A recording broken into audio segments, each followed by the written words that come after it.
തോൽവിയുടെ ആഴം കുറയ്ക്കാനാണ് മന്ത്രി വി അബ്ദുറഹ്മാൻ താനൂരിൽ നിന്ന് തിരൂരിലെത്തി മത്സരിക്കുന്നതെന്ന് UDF സ്ഥാനാർത്ഥി കുറുക്കോളി മൊയ്തീൻ 24-നോട്. സുഗന്ധമുള്ള അത്രേ ജനങ്ങൾ തിരഞ്ഞെടുക്കൂ, നടപ്പാക്കിയ വികസനങ്ങൾ UDF മണ്ഡലത്തിൽ തുടർ വിജയം സമ്മാനിക്കുമെന്നും കുറുക്കോളി മൊയ്തീൻ പറഞ്ഞു. മന്ത്രി വി അബ്ദുറഹ്മാന്റെ മണ്ഡല മാറ്റത്തോടുകൂടി സംസ്ഥാന തലത്തിൽ തന്നെ ശ്രദ്ധിക്കപ്പെടുന്ന ഒരു പോരാട്ടം നടക്കുന്ന മണ്ഡലമായി മാറുകയാണ് തിരൂർ. തിരൂരിനെ പ്രതിനിധാനം ചെയ്യുന്ന ശ്രീ കുറുക്കോളി മൊയ്തീനാണ് നമ്മളോടൊപ്പം ഉള്ളത്. ഒരു മന്ത്രി അല്പം കൂടെ തനിക്ക് കംഫർട്ടബിൾ ആയിട്ടുള്ള മണ്ഡലം തിരൂരാണ് എന്ന് പറഞ്ഞുകൊണ്ട് ഇവിടേക്ക് മാറുകയായിരുന്നു. അങ്ങ് ഇവിടുത്തെ സിറ്റിംഗ് MLA ആണ്. അപ്പോൾ കഴിഞ്ഞ 5 വർഷം നടപ്പാക്കിയിട്ടുള്ള പദ്ധതികൾ, വികസന നേട്ടങ്ങൾ, ഇതൊക്കെ ആയിരിക്കുമല്ലോ അങ്ങയുടെ മുതൽക്കൂട്ട്. അപ്പോൾ അദ്ദേഹം ഈ മണ്ഡലം മാറി ഇവിടേക്ക് എത്തുന്നത് UDF സ്ഥാനാർത്ഥി എന്നുള്ള നിലയ്ക്ക് ഏതെങ്കിലും ഒരു ആശങ്ക താങ്കൾക്കുണ്ടാക്കുന്നുണ്ടോ? എനിക്കൊരാശങ്കയില്ല. ഇവിടെ ഞാൻ UDFിൻ്റെ സ്ഥാനാർത്ഥിയാണ്, മറുവശത്തുള്ളത് LDFിൻ്റെ സ്ഥാനാർത്ഥിയാണ്.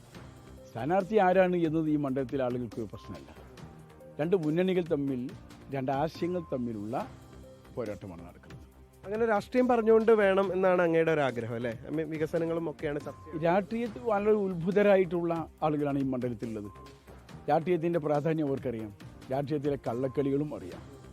അതുകൊണ്ട് കള്ളക്കളിയുടെ ചിഹ്നങ്ങളെ തിരിച്ചറിയാനുള്ള കഴിവ് അവർക്കുണ്ട്. അദ്ദേഹം പറയുന്നത് താനൂരിന് ഒരുപാട് വികസനം കിട്ടി, തിരൂരിന് അങ്ങനെ ഒരു വികസനം ഉണ്ടായിട്ടില്ല, ഈ മണ്ഡലം അത് അർഹിക്കുന്നുണ്ട്, അതുകൊണ്ടാണ് താൻ തിരൂരിലേക്ക് മാറുന്നത് എന്നുള്ളതാണ് അദ്ദേഹം നിരന്തരം പറഞ്ഞുകൊണ്ടിരിക്കുന്നത്. അങ്ങനെ സംസ്ഥാന സർക്കാരിൻ്റെ പദ്ധതികളടക്കം തിരൂരിലേക്ക് എത്തിക്കാൻ അങ്ങേക്ക് കഴിഞ്ഞിട്ടില്ല എന്നാണ് വിമർശനം ഉന്നയിക്കുന്നത്. എന്തൊരു വിഡിത്തമാണിത്! ഏറ്റവും മണമുള്ള അത്രയല്ലേ ആൾ ഉപയോഗിക്കുക, മണം കുറഞ്ഞ അത്രയാണോ?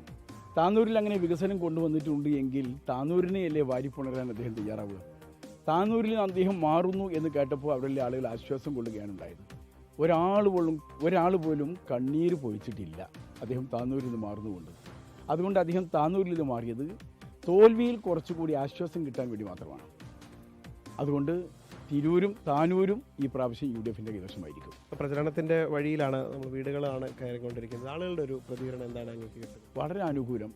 ഇവിടെ ചെയ്ത പ്രവർത്തനങ്ങൾക്ക് അവർ എന്നെ അഭിനന്ദിക്കുന്നുണ്ട്. നമുക്കറിയാം, പരിമിതികളേറെ ഉണ്ടായിരുന്നു. ഒരു മലപ്പുറം ജില്ലയെ പൊതുവിലും പ്രതിപക്ഷ MLAമാരുടെ മണ്ഡലങ്ങളെ പ്രത്യേകിച്ചും അവഗണിച്ച ഒരു സർക്കാരാണ് കേരളത്തിലുണ്ടായിരുന്നത്. എന്നിട്ടും ഈ മണ്ഡലത്തിലേക്ക് 247 കോടി രൂപയുടെ വികസനം എത്തിക്കാൻ ഈ 5 കൊല്ലം കൊണ്ട് സാധിച്ചിട്ടുണ്ട്. എന്തായാലും അദ്ദേഹം പ്രചരണ വഴിയിലാണ്, അവിടെയാണ് നമ്മൾ കണ്ടുമുട്ടുന്നത്. വീടുകളൊക്കെ കയറിയുള്ള പ്രചരണമാണ് പുരോഗമിക്കുന്നത്. ഇനിയിപ്പോൾ റോഡ് ഷോ നടക്കാനുണ്ട്, അങ്ങനെ കൺവെൻഷനുകളുണ്ട്. അങ്ങനെ കൂടുതൽ ജനകീയമായി കഴിഞ്ഞ 5 വർഷത്തെ വികസനം മുൻനിർത്തിക്കൊണ്ട് വോട്ട് ചോദിക്കാനാണ് അദ്ദേഹം ഉദ്ദേശിക്കുന്നത്. ഇവിടെ ആളുകൾ തമ്മിലല്ല, 2 മുന്നണികൾ തമ്മിലുള്ള മത്സരമാണ് തിരൂരിൽ നടക്കുന്നത് എന്നുള്ളതാണ് കുറുക്കോളി മൊയ്തീൻ വ്യക്തമാക്കുന്ന കാര്യം. ക്യാമറമാൻ ജിജേന്ദ്രനൊപ്പം നിഖിൽ പ്രമേഷ്, 24 മലപ്പുറം.